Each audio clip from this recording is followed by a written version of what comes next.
இந்த செக்லிஸ்ட்லாம் கேட்டு மயக்கம் போட்டு விழுந்துடாதீங்க எம்ப்ளாயர்ஸ்.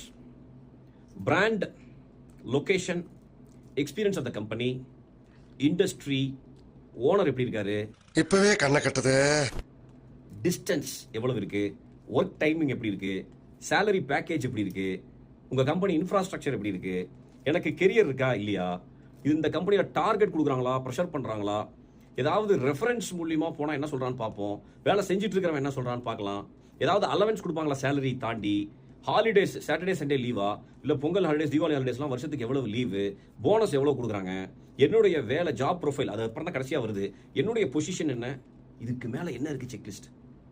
இதெல்லாம் தான் ஒரு கம்பெனியை செலக்ட் பண்ணுறதுக்கு முன்னாடி எம்ப்ளாயீஸ் லிஸ்ட் போட்டு எது எது எப்படி இருக்குது அப்படின்னு பார்க்குறாங்க. இந்த செக்லிஸ்ட்டில் யோசிச்சு பாருங்களேன், நீங்கள் எதெல்லாம் த்ரூ ஆகுறீங்க அப்படிங்கிறத பாருங்கள் எம்ப்ளாயர்ஸ். வேற வழியே இல்லை, ஆள் கிடைக்கல அப்படின்னு சொல்கிறதுக்கு பதிலாக எதெல்லாம்